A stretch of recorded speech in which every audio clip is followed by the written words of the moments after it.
Hello friends, welcome to EPG Pathshala. I am Divya Salim, Assistant Professor of Law, National Law Institute, University, Bhopal. In connection with the EPG Pathshala paper on social legislations and crime, this evening in the paper of social legislations and crime, I would be looking into analysis of Immoral Traffic Prevention Act of 1986. There are 4 learning objectives as far as this module is concerned. First, to acquaint the students with the concepts of trafficking and prostitution. 2, to inform them of the various laws addressing the concepts. Third, to describe and examine the Immoral Trafficking Prevention Act of 1986 with emphasis on the extent of legal intervention provided under the enactment. Fourth, to kindle an analytical approach to the students to the existing laws, thus enabling them to appreciate the pros and cons of the living law. As an introduction, I would say that prostitution can be cited as an example of one of the oldest professions in the world. Humans have exchanged money and goods for sex for thousands of years, and any society that begins to develop material wealth soon develops some or the other form of prostitution. Prostitution is considered or is clearly stated as the crudest demonstration of societies in which women are to sell their bodies as means of sustenance. Prostitution in simple terms is commercialized sex which involves a customer and a seller without the normal motives of procreation or pleasure, but it is motivated solely on monetary basis as far as the seller is concerned. In other words, prostitution is trading of sex between males, that is buyers, and females, that is sellers. The act is widely denounced, thus making the prostitute an extremely disagreeable person in the eyes of the public at large, since she not only vends her body but also engages in sexual relationships with many people with whom she has no affinity, thus capable of disrupting families.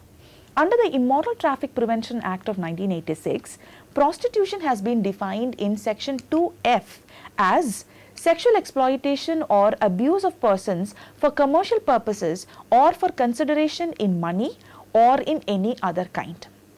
Trafficking in its widest interpretation covers the exploitation of human beings for bonded or forced labor, slavery, servitude, prostitution, pornography, and organ trading.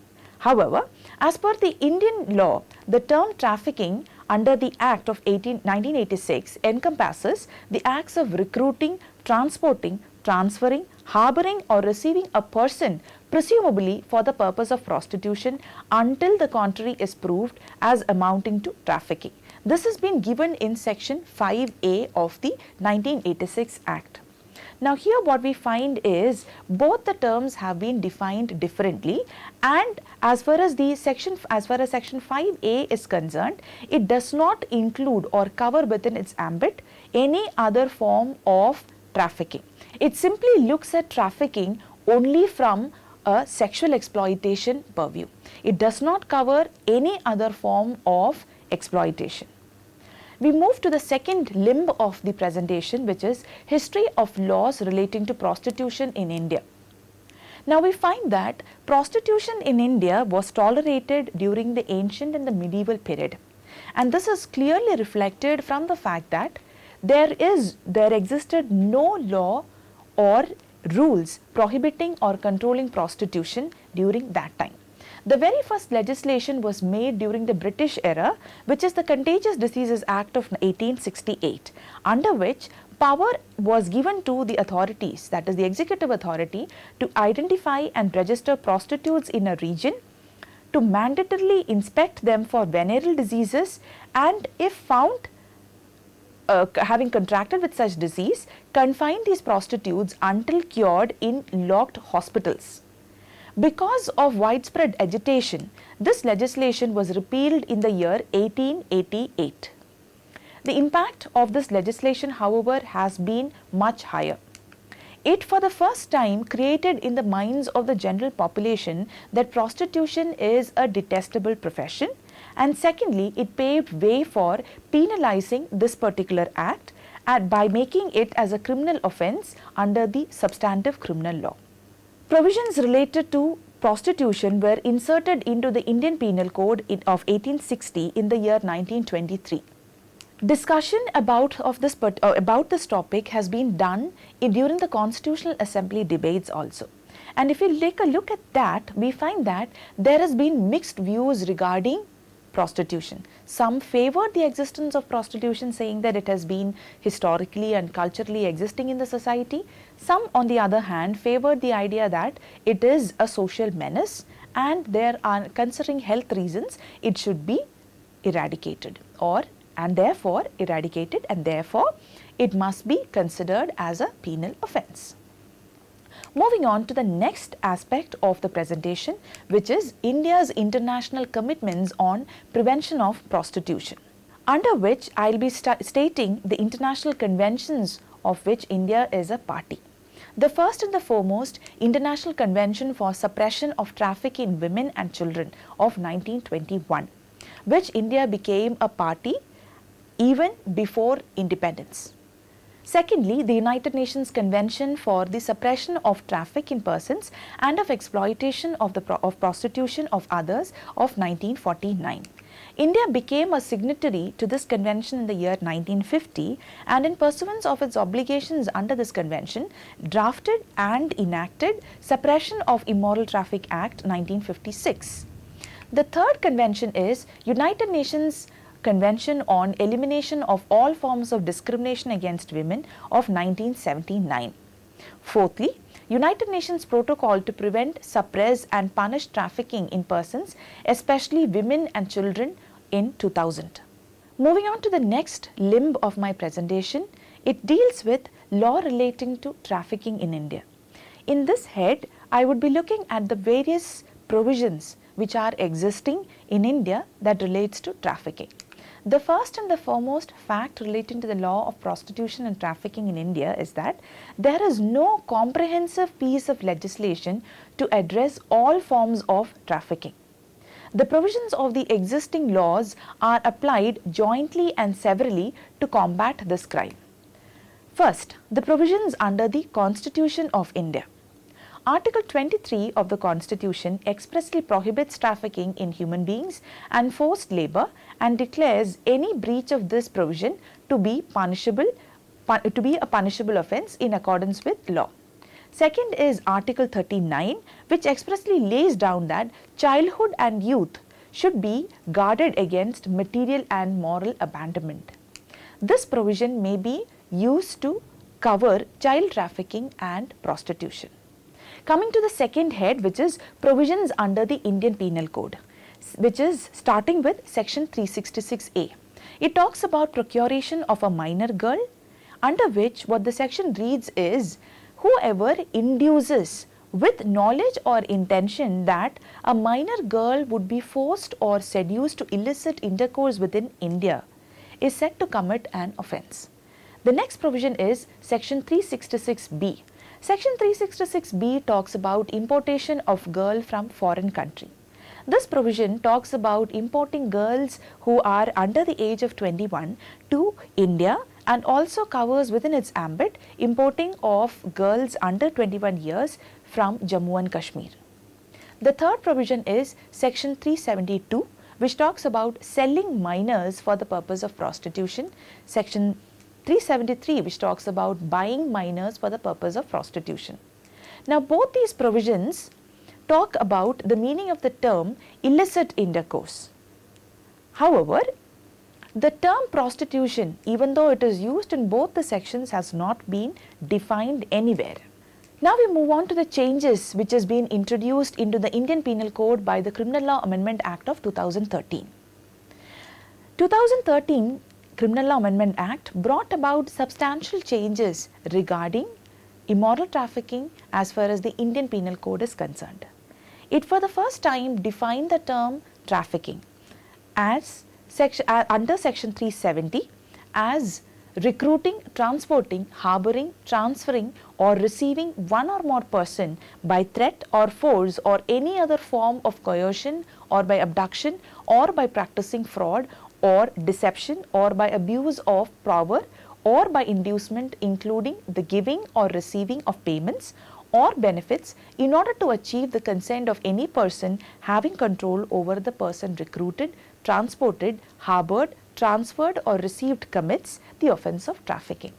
Now what we need to note here is that the text of the section is verbatim of the Palermo Protocol, which India became a party to, and therefore they have adopted the exact definition here. Now the interesting factor as far as section 370 is concerned is the meaning of the term exploitation. And the meaning includes physical, sexual, slavery, servitude, forced removal of organs. So the next provision is section 370A, which talks about exploitation of a trafficked person, and in this provision a lot of emphasis is paid on trafficking of minors, and higher amount of punishment has been prescribed for the same.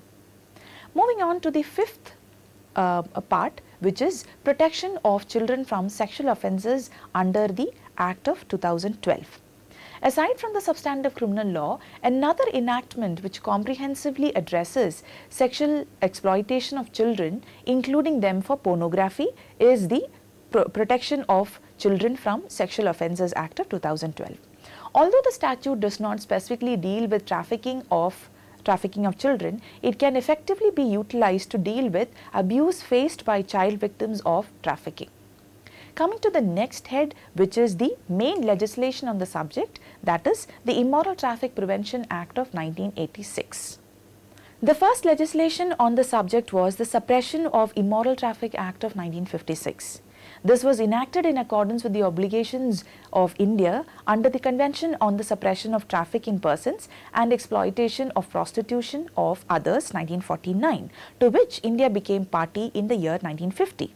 The statute was further amended in the year 1986 and retitled as the Immoral Traffic Prevention Act, which is otherwise known as ITPA. The major change that has been brought about is in the title. We find the word suppression which was there in the 1956 Act, being changed to prevention. The key role was played by CEDAW, that is the Convention on Elimination of Discrimination Against Women of 1979, to which India became a party in the year 1980. Further, in Immoral Traffic Prevention Amendment Bill of 2006, many changes were introduced, however, it lapsed. Coming to the fifth limb of my presentation, which is the analysis of the Act. On analysis of the Immoral Traffic Prevention Act of 1986, one would come across its merits and shortcomings, which can be broadly laid down as follows. First, legislative ambit. The usage of the word immoral has been considered as very much controversial. It gives us a doubt as to whether there could be something known as a moral trafficking. Everybody knows that when it comes to trafficking, it is considered as immoral. So then, why the use of the word immoral before the word trafficking? Through the 1986 amendment, the expression persons saw its way into the definition of the term prostitution instead of women and children, making it gender neutral. However, that raises a question. Even though this legislation has been made gender neutral to cover even male prostitutes, how many cases has happened where there has been a legal intervention in the case of male victims?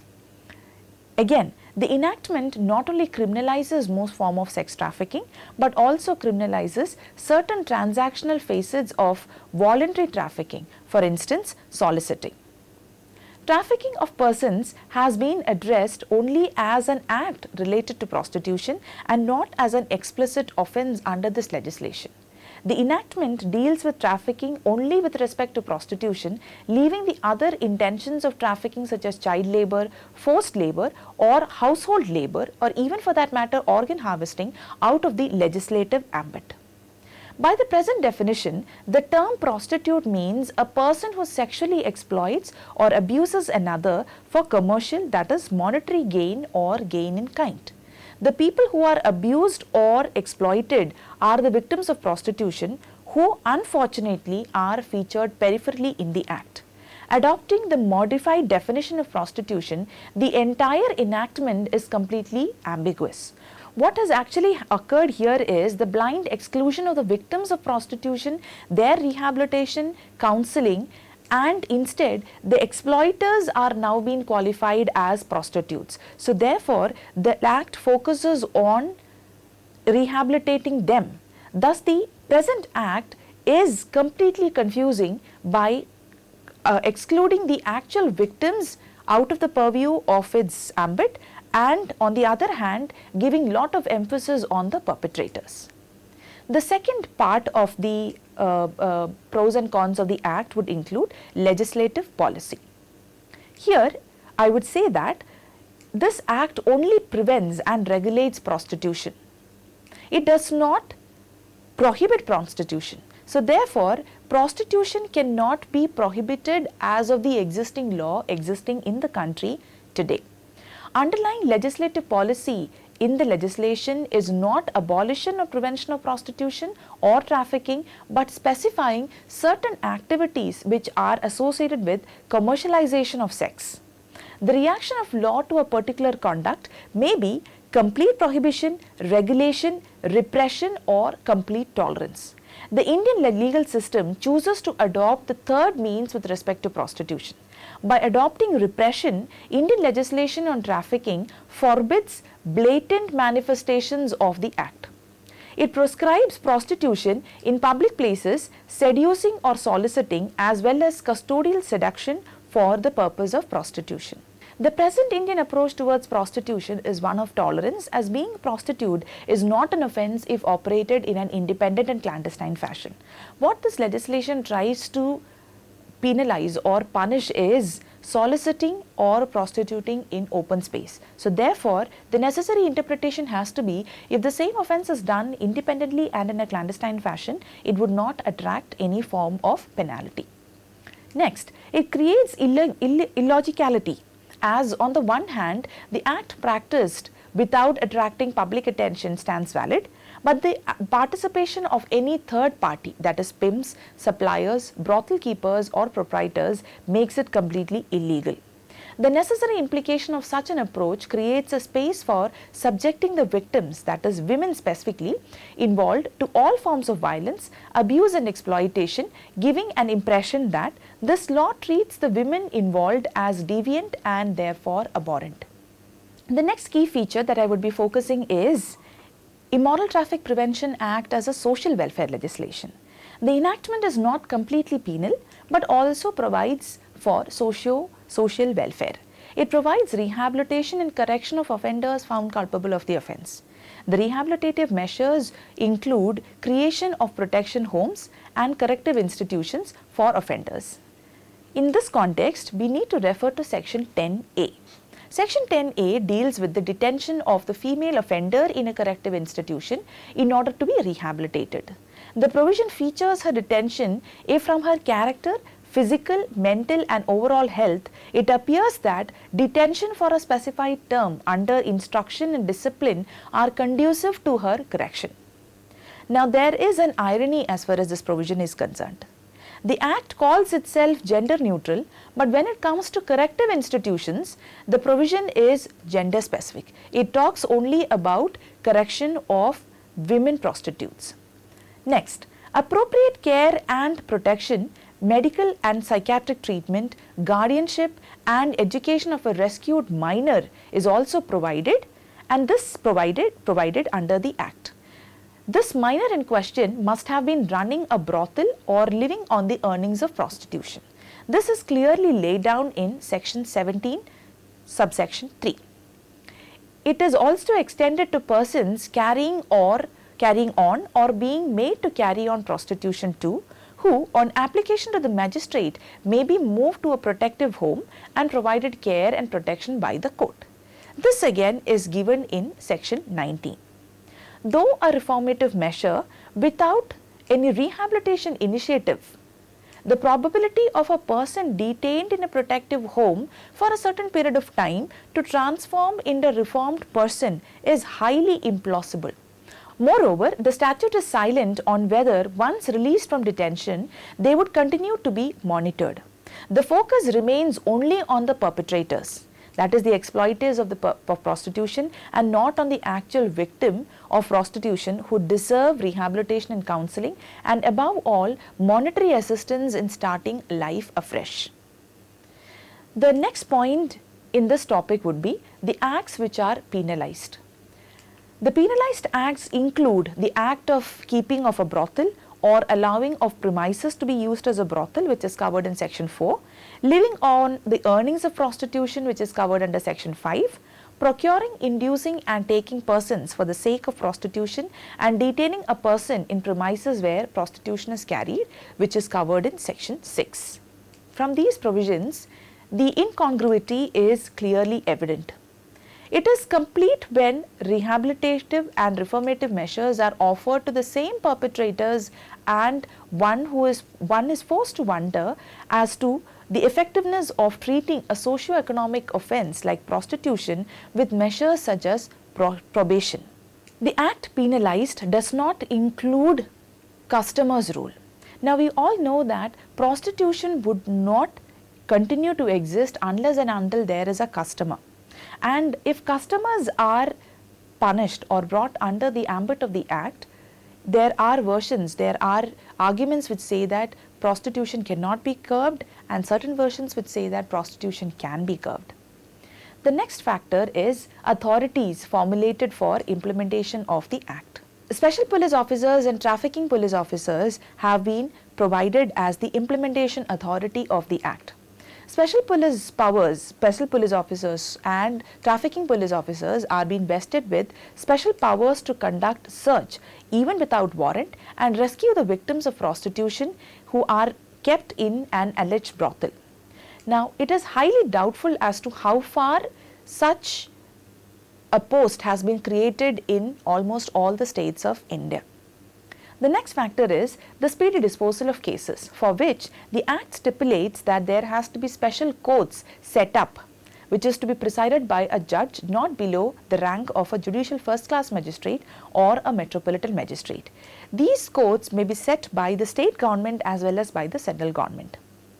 It is highly doubtful as to whether any of such courts have ever been created within the country. All such proceedings are to be held in camera, and the judges are empowered to order removal, rescue and eviction of prostitutes, direct custody of rescued persons as well as closing down of brothels.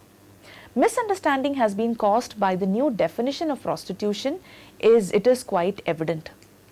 As said earlier, there are very few states which have actually established these courts, and therefore the success rate of speedy trial provided to cases which have been brought about under this act is again highly doubtful.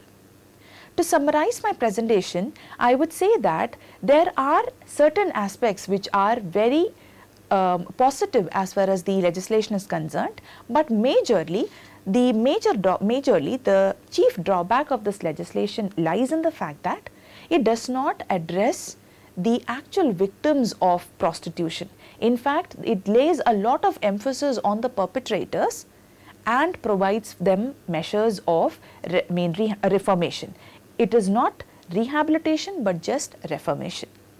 To conclude, I would say that in the era of human rights and human rights for all, it is nothing but degrading to think of fellow human beings being engaged in this despicable trade of sex for money for their basic survival.